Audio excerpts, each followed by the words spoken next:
Okie dokie. So in this video, you'll learn how to read a Forex chart. Okay, so what you're seeing right now is basically a charting platform from TradingView, right? It's one of the more popular charting platforms, right? It's not the only one. You have stuff like, MT4, MT5, Ninja Trader, and stuff like that. But whatever you're seeing right now is from TradingView. And I want to explain to you, how do you actually, read a Forex chart. So let's see, right? So when you want to read a Forex chart, right, one thing you'll note is that the price over here, right? This basically tell you what is the current price of this market.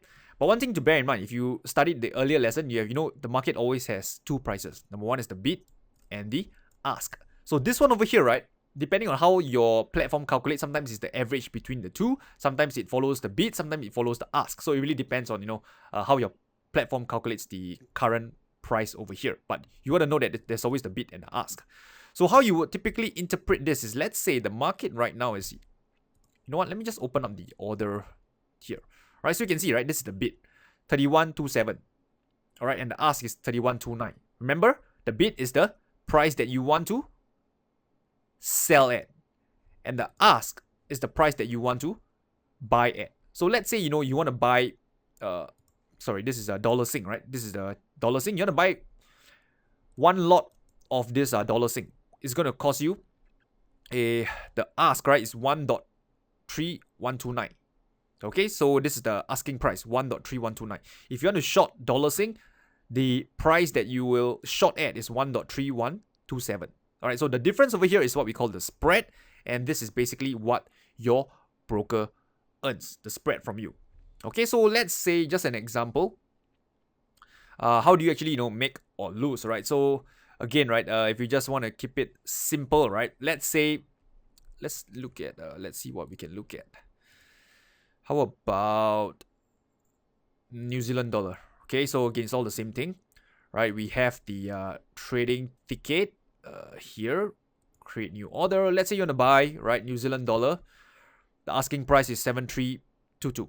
The bid is 7321, right? I'm just going to ignore the fifth one over here. Is known as the pipette, right? Because it is technically it's the smallest price movement that the market can move, right? But it serves to confuse more than not, right? So just look at the fourth decimal place to keep things simple.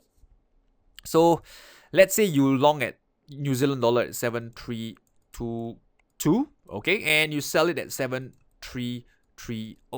So again, right, if you have studied the earlier videos, you know that you buy here and you sell this, you make a profit of 8 pips. All right, so this is basically how you calculate and decide how much you make. You make 8 pips, right? So depending, of course, the size that you're trading. If you're trading one standard lot, this would be about $80. Okay, because one standard lot, one pip movement is $10.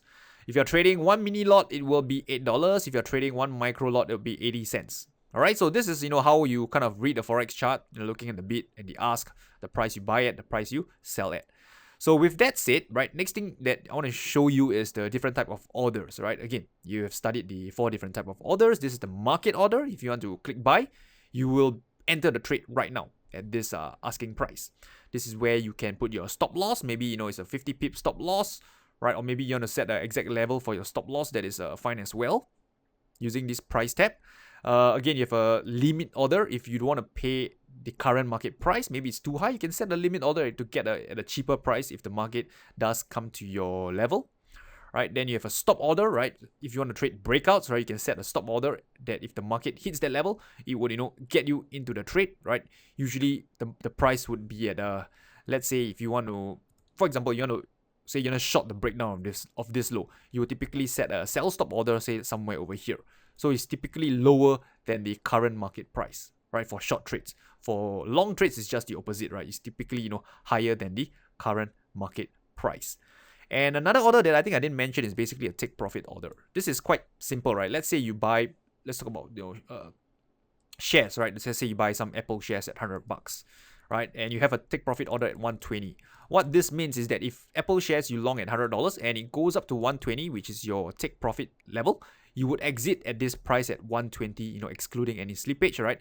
So this is what we mean by take profit level, right? If you have a take profit and you set it at this level, this means that if the market moves in your favor and it hits that level, you will be taken out of the trade, right? So this is what we mean by take profit. Okay, so with that said, right, I have come to the end of this video. I have showed you how to, read a forex chart, and with that said, right, I wish you good luck and good trading, and I'll talk to you soon.